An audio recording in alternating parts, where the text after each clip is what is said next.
ನೋಡ್ತೀಯಾ? ಯಾವ್ದ್ರಲ್ಲಿ ನೋಡ್ತೀಯಾ? ತೋರಿಸ್ತಾಳೆ ಯೂಟ್ಯೂಬಲ್ಲ. ನೀನು ನೋಡಲ್ವಾ? ಈಕೆ ತೋರಿಸ್ತಾಳಾ? ಓಹೋ, ನನ್ನ ಫೋನ್ ಇದ್ರೆ ನೋಡಕ್ಕೆ ಮತ್ತೆ ಅವಳ ಹತ್ರ ಐತಾ? ಅಮ್ಮದು ನಿನಗೆ ಅಮ್ಮ ಕೊಡಲ್ವಾ? ಕೊಡ್ತತೆ ನೀನು ಅಮ್ಮ ಆಧಾರ್ ಕಾರ್ಡು ಆಧಾರ್ ಕಾರ್ಡ ನಿಂಗೆ ಗೊತ್ತಾ? ಏನೇನಕ್ಕೆ ಬರುತ್ತೆ ಯೂಸು ಆಧಾರ್ ಕಾರ್ಡು? ಇಟ್ಕೊಳ್ಳಿ ಸರಿಯಾಗಿ. ಆಧಾರ್ ಕಾರ್ಡ್ ಏನೇನು ಬರುತ್ತೆ? ಎಲ್ಲದಕ್ಕೂ ಬರ್ತತೆ ಏನು ಎಲ್ಲದಕ್ಕೂ ಅಂದರೆ ಏನಕ್ಕೆ ಬರುತ್ತೆ? ಬ್ಯಾಂಕಲ್ಲಿ ದುಡ್ಡು ತೆಗಿಯೋಕ್ಕೆ, ರೇಷನ್ ತಗೊಳಕ್ಕೆ, ಯಾವ್ದಾರು ಅರ್ಜಿ ಹಾಕೋಕ್ಕೆ ಎಲ್ಲ ಬರುತ್ತೆ. ಗೃಹಲಕ್ಷ್ಮಿ ದುಡ್ಡು ತಗೊಳಕ್ಕೆ, ಮನೆ ಕಟ್ಟೋಕ್ಕೆ ಎಲ್ಲದಕ್ಕೂ ಆಧಾರ್ ಕಾರ್ಡ್ ಬೇಕು. ನಿಂದು ಸರಿ ತೋರಿಸು ಆಧಾರ್ ಕಾರ್ಡು. ಇಟ್ಕೊಳ್ಳಿ ಸರಿ.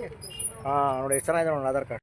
ಹಲೋ, ಎಸ್ ನಮಸ್ಕಾರ. ನಾನು ಶಿವಮೊಗ್ಗ ವಿರೂಪಾಕ್ಷ ಮಾತನಾಡ್ತಾ ಈ ವಿಡಿಯೋವನ್ನು ಹಾಕ್ತಾಯಿದ್ದೀನಿ.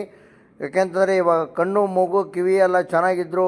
ಭಾಳಷ್ಟು ಜನ ಖಿನ್ನತೆಗೆ ಒಳಗಾಗಿ ಬೇಜಾರು ಮಾಡ್ಕೊಂಡಿದ್ದೀರ. ಲೈಫ್ನಲ್ಲಿ ಎಲ್ಲ ಕಳೆದೋಯ್ತು ಅನ್ನೋ ರೀತಿಯಲ್ಲಿ ವರ್ತಿಸ್ತಾ ಇದ್ದೀರಾ. ಏನೇನೋ ಅನಾಹುತಗಳನ್ನ ಮಾಡ್ಕೊತಿದ್ದೀರಾ. ಅದಕ್ಕೆಲ್ಲ ಆಸ್ಪದ ಕೊಡಬೇಡಿ. ಇವ್ರು ನೋಡಿ ಕಲೀರಿ ಎಲ್ಲರೂ. ಕುಡಿಸೋದು ಮತ್ತೆ ಏನು ಇಷ್ಟ ಆಗುತ್ತೆ ಬೆಳಿಗ್ಗೆ? ಹೆಂಗೆ ಟೀನಾ? ತಿಂಡಿ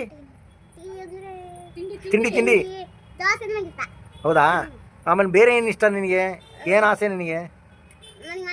ಹಾಂ, ಮನೆ ಬೇಕಾ? ಆಮೇಲೆ ಇನ್ನೇನು ಹೇಳ್ದಾರ ಅವಲೇ? ಆನೆನಾ? ಆನೆ ಹಿಡ್ಕೊಂಬಕ ನೀನು? ಮತ್ತೆ ನೀನು ಇಲ್ಲಿ ಬಂದೇ ಇಲ್ಲಲ್ಲ. ಕುತ್ಕೊಂಡು ನೋಡೋಣ. ಕೂರ್ಸು. ಕೂರ ನೋಡಿ. ದಿನ ಈ ಮಗು ಮಲಗೇ ಇರ್ಬೇಕು ನೋಡಿ. ಮಲಗೇ ಇರ್ತೀಯಾ?